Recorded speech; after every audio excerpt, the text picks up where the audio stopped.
오늘 이 자리에서, 깊은 자리에서 발표를 하게 돼서 영광 같은 말씀 드리고 싶습니다. 아시다시피 무라야마 전 총리는 개인사적으로 보자면 학생운동을 거쳐서 대학을 졸업하면서 노동 현장에 투신해서 노동조합 지도자로서 격파를 하시다가 일본의 진보정치 발전에도 크게 기여하신 분입니다.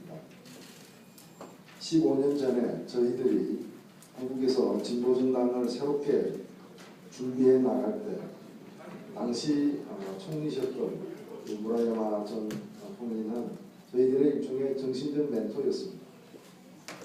총리직을 마치신 이후에도 한반도와의 한반도 평화를 위한 일본과 한반도의 관계 개선을 위해서, 그리고 최근에는 일본의 과거사 문제에 대한 정의와 양심을 대변하는 자세로서 저희들에게 여전히 많은 활동을 주고 있는 바, 오늘 무라야마 전 총리의 깊은 방한의 즈음에서 열리는 토론회 임하게 대한 저희들의 신념도 특별하다는 말씀을 드리고 싶습니다.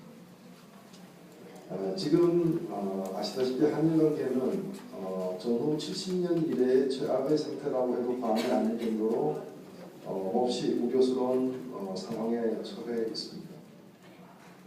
저는 최근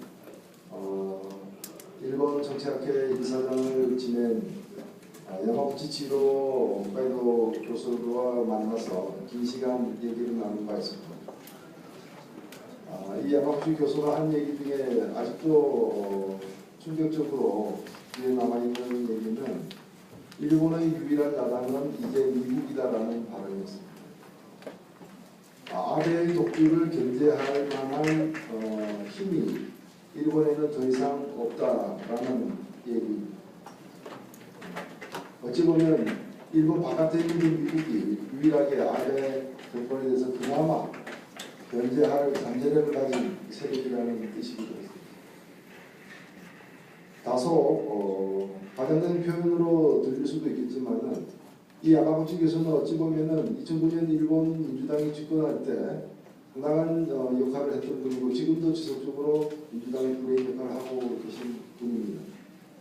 이런 분 입에서 더 이상 일본에 야당의 역할을 할 수 있는 힘이 존재하지 않는다라는 그런 지적은 비록 개인의 견해이긴 합니다만 대단히 충격적으로 들어왔습니다.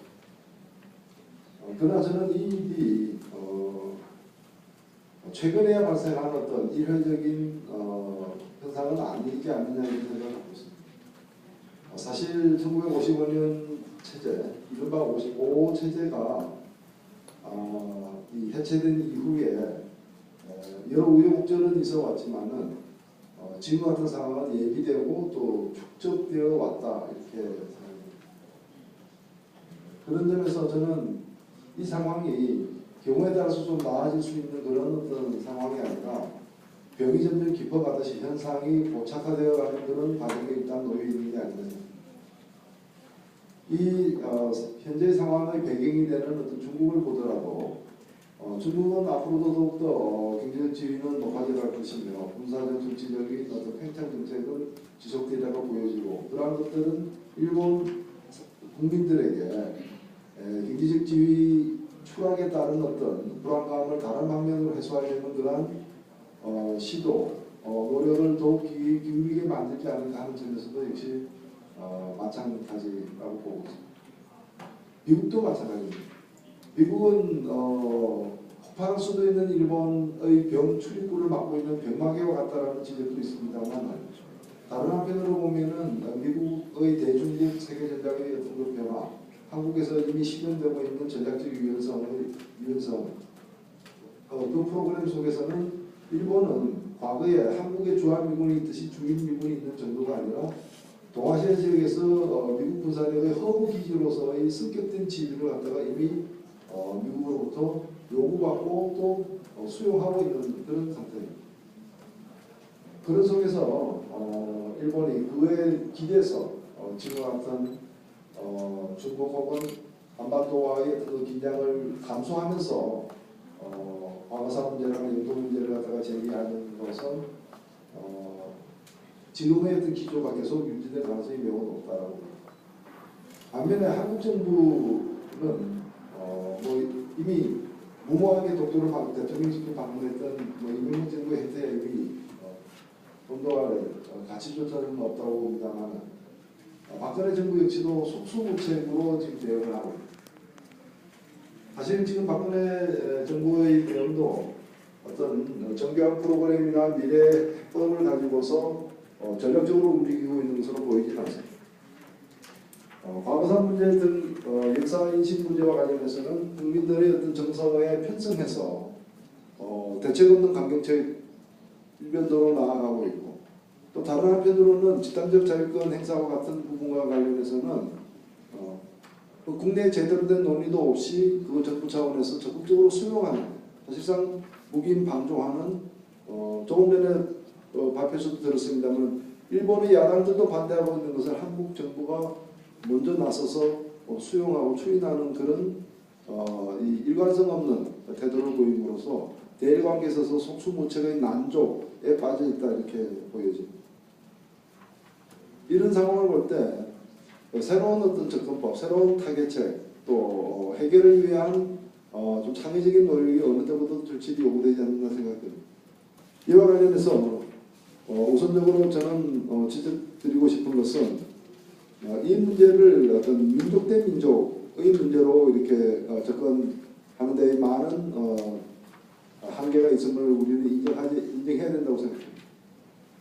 오늘 이 자리가 저는 더욱더 의미 있고, 이번 무라야마 전 총리의 방안이 더욱더 의미 있는 것도 이러한 문제 해결을 위한 초동 주체를 갖다가 형성해 나가는 데 있어서 한국과 일본 혹은 중국까지 포함한 혹은 미국까지 넓힐 수도 있는 그런 평화를 애호하는 진보적 양심 세력들의 네트워크 구축과 그리고 공감대 형성과 그리고 해결을 위한 여러 어떤 논의의 진전이 필수적이다라는 지적을 먼저 드리고 싶습니다.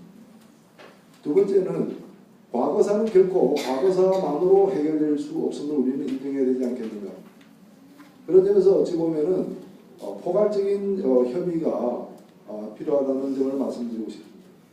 과거사 문제의 해결을 시줄로, 그리고 미래 해법을 갖다가 마련하는 대안 추구를 갖다가 날줄로 해서 함께 논의되어야 된다는 겁니다.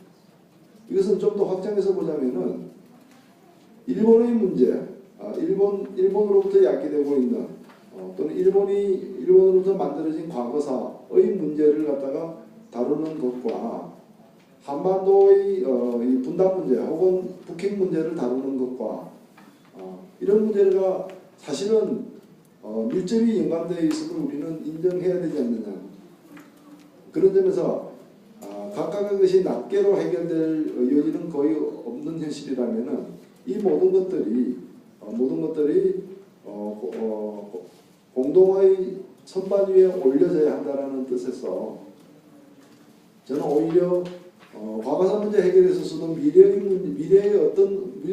우리가 어떤 아시아, 동아시아의 관계 수립을 해 나갈 것인가 하는 걸 지렛대로 해서 과거사 문제를 갖다 해결할 여지가 사실 있을 수 있습니다. 그런 점에서 포괄적으로 해결되는 방향을 추진해야 되는 게 아닌가 생각되고, 그리고 마지막으로는 이 문제와 관련해서 특히 저는 또 박근혜 정부에게 제안을 하고 싶은 것은 뭔가 하면은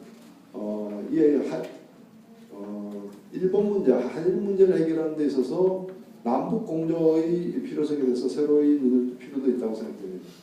사실 지금 최근에 여전히 큰 이슈가 되고 있는 위안부 문제와 관련해서도 마찬가지입니다.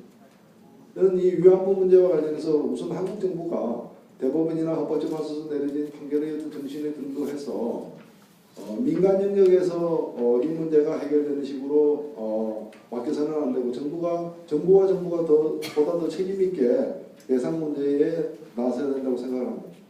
동시에 아직 임박해 있는 건 아니지만 언제 어떻게 닥칠지 모르는 북한과 일본이 수교하거나 이런 과정에서 다시 이 과거사 문제는 첨예한 어떤 현안이 될 수밖에 없습니다.